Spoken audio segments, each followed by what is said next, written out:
Ethereum on the daily chart here. I've whipped up the wrong one. Let's go to Bitstamp here. I have my Ethereum chart on Bitstamp. And what we consider Ethereum is something very similar. We did an Ethereum video. Well, we've done many of them, but we did an Ethereum video up here around January the 3rd as we had a rejection off of this long-term ascending wedge structure. And I said, hey, the bear market bottom for Ethereum is probably going to be around 1,700, which is this bottom green support box. That's where I think Ethereum is going to bottom.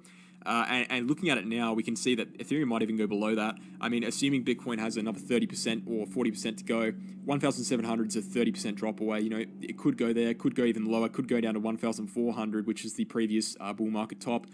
Who knows, really? But 1,700, I'm going to stick by for now until I'm actually, decisively proven otherwise. I'm going to stick with 1,700 being the bottom for Ethereum, and I still think that even if that's not the bottom, again, just like I said on Chainlink, we're probably going to see a bounce off of that point at some point. And, do I think we're going to drop straight through from 2,400 all the way to 2,000 to 1,700? No, I don't think so.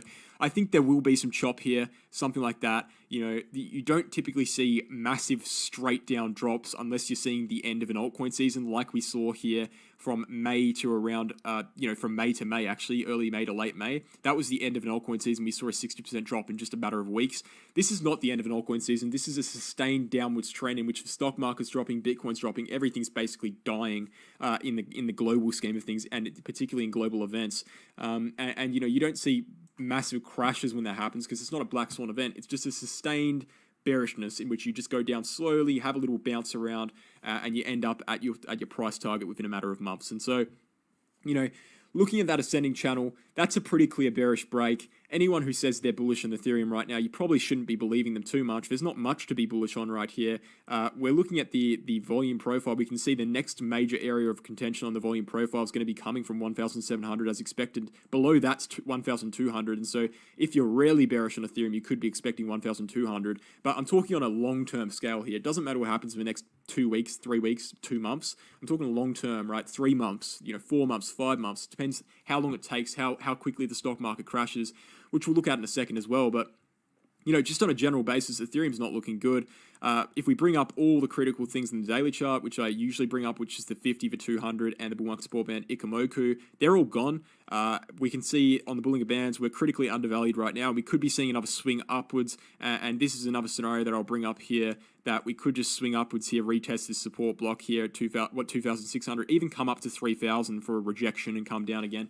And you'll notice that when I bring up these analysis for Bitcoin and Ethereum, you might be a bit disappointed because I always say that, we could do this, we could do that, we could do this. But I want you to just remember, guys, that, it doesn't really matter what happens in the short term here for me.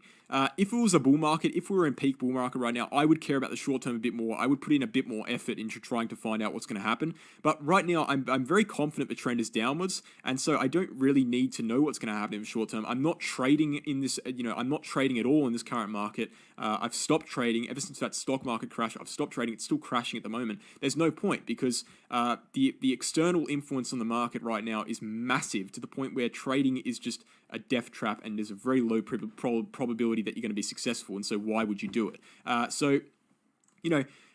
we're looking at the weekly chart on Ethereum, and I would just say again, the long-term prediction is very clear. My short-term predictions, it's very debatable. The long-term on Ethereum, the weekly chart, and we'll actually jump over to the Coinbase chart here because I've got a macro chart for Ethereum. We'll go on the log scale.